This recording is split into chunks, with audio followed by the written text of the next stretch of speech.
मेरी खेती के माध्यम से और मेरी बैंक सखी के माध्यम से 1 साल का मेरा 1,30,000 रुपए का बचत हो जाता है। तो आप इतना बढ़िया भाषण करती हैं, जी सर। तो कभी चुनाव लड़ी हो क्या? नहीं सर।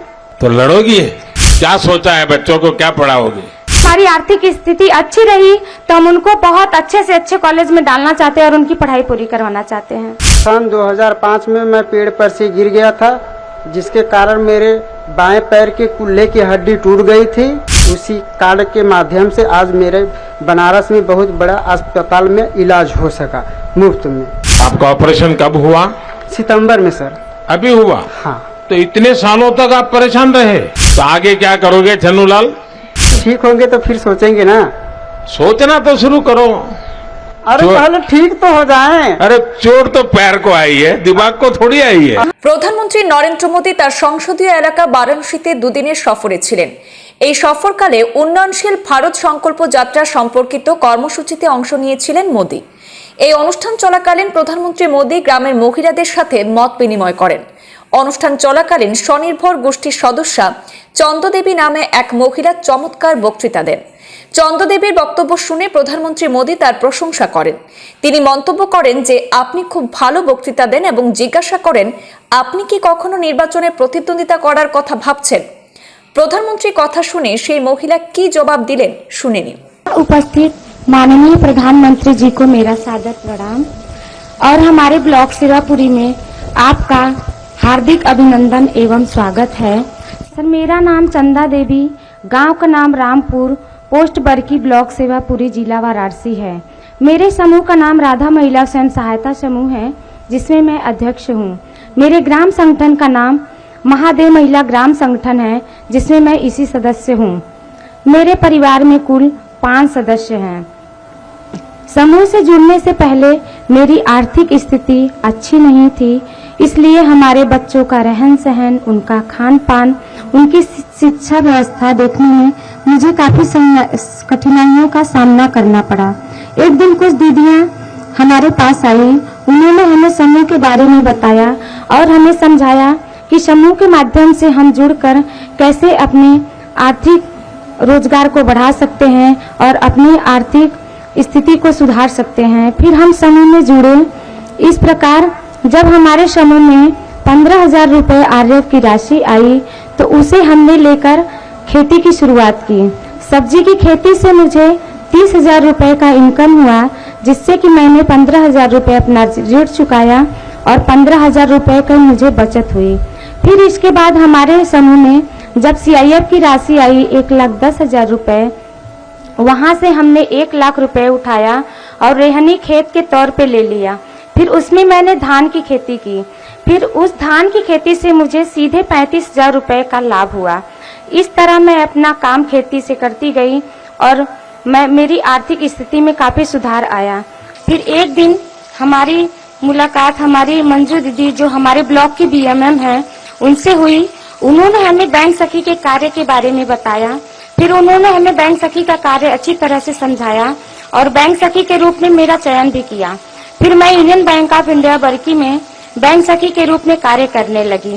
फिर यहाँ से मेरी आर्थिक स्थिति में और सुधार निर्भर बनने के साथ साथ मेरी एक अपनी अलग पहचान बनी बैंक सखी के रूप में। फिर मेरी खेती के माध्यम से और मेरी बैंक सखी के माध्यम से 1 साल का मेरा 1,30,000 रुपए का बचत हो जाता है। तो इस तरह से मैं आत्मनिर्भर बनने के साथ साथ मेरी अपनी एक अलग पहचान बनाई। इसका पूरा श्रेय मैं माननीय प्रधानमंत्री जी को देना चाहती हूँ कि उनके माध्यम से हमें आत्मनिर्भर बनने का जो सौभाग्य प्राप्त हुआ, उसके लिए हम उनको कोटि कोटि धन्यवाद देना चाहते हैं।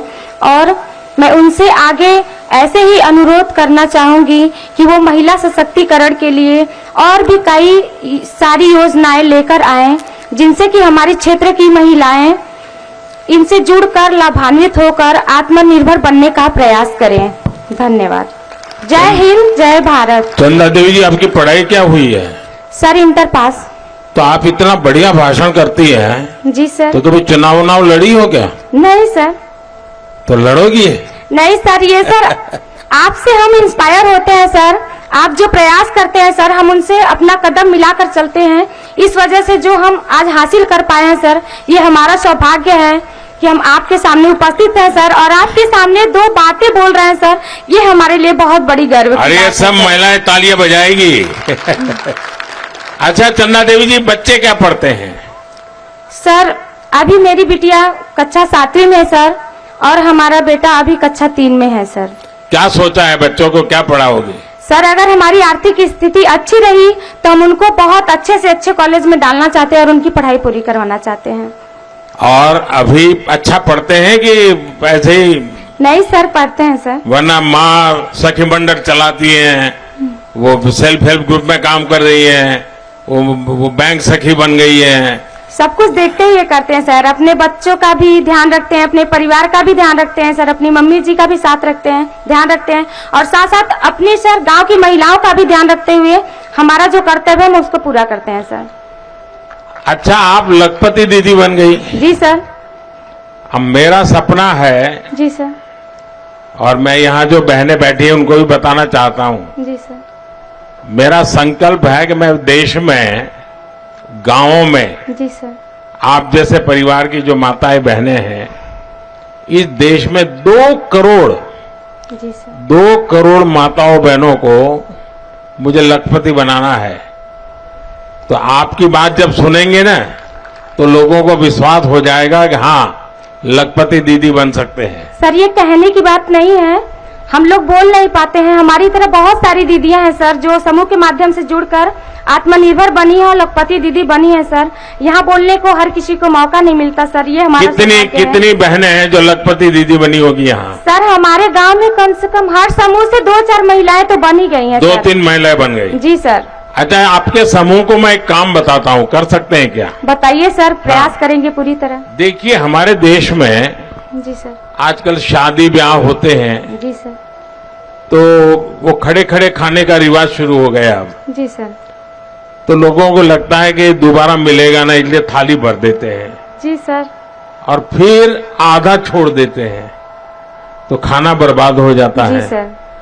किसी के घर में जन्मदिन है तो भी खाना बर्बाद हो जाता है।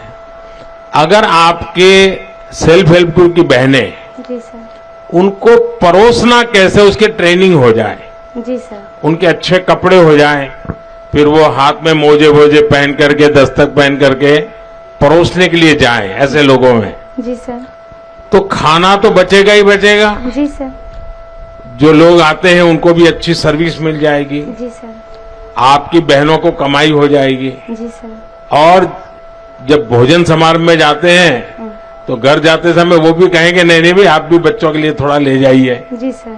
तो घर में न्यूट्रिशन का प्रॉब्लम भी सॉल्व हो जाएगा। जी सर। तो मैं समझता हूं एक ऐसा काम है कि जो लोग खाना खराब करते हैं, जी सर। फेंक देते हैं, अगर परोसने की व्यवस्था नियम से बन जाए तो बहुत कुछ बच सकता है। तो ऐसा काम कर सकते हैं आपकी बहनें? कर सकती हैं सर। तो सबको ट्रेन करोगी आप?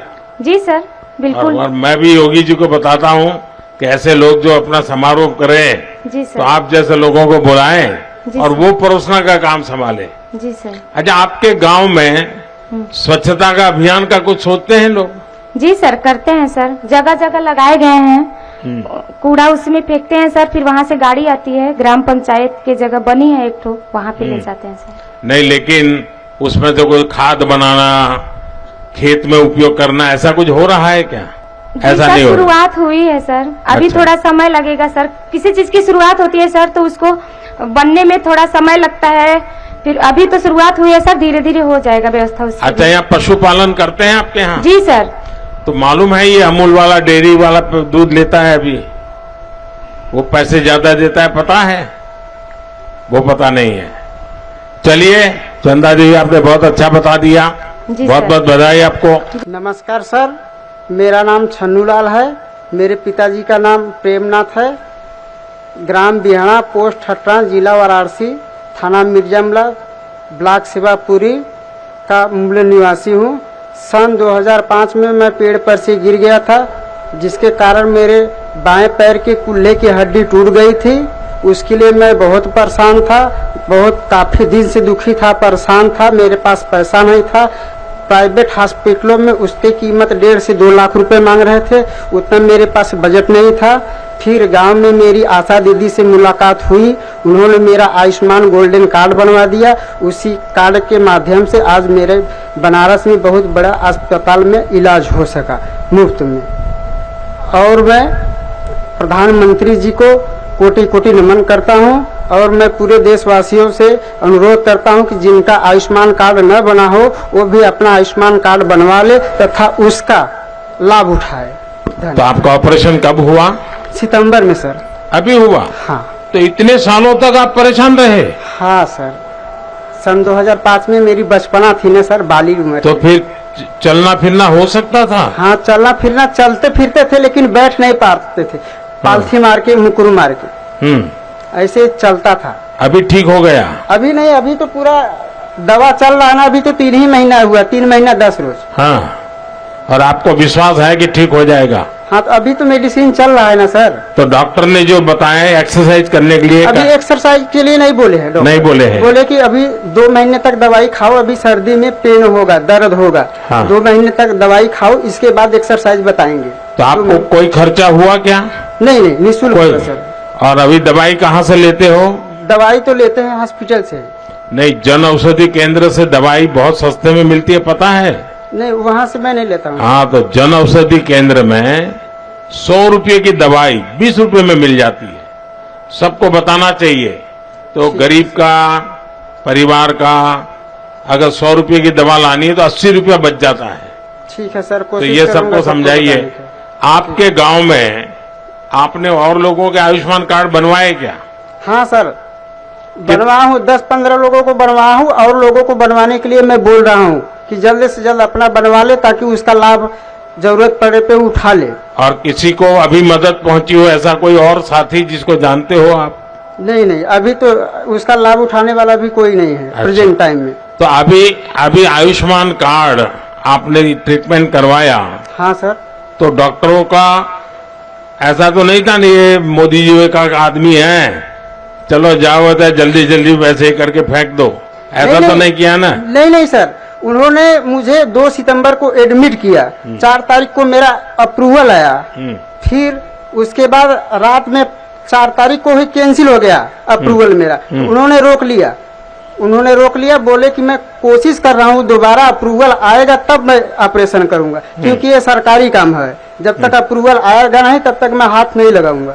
फिर 6 तारीख को अप्रूवल आया तो उन्होंने मेरा 8 तारीख को ऑपरेशन किया। और आपके परिवार को विश्वास हो गया कि मुफ्त में होगा लेकिन फिर भी अच्छा होगा, टांग काट नहीं लेंगे, ऐसा तो हुआ ना? हाँ सर, विश्वास हो गया है। हाँ। तो आपको संतोष है? हाँ हाँ, मुझे संतोष है, तभी ना मैं इतना दूर चल के आया हूँ। तो आगे क्या करोगे छन्नूलाल?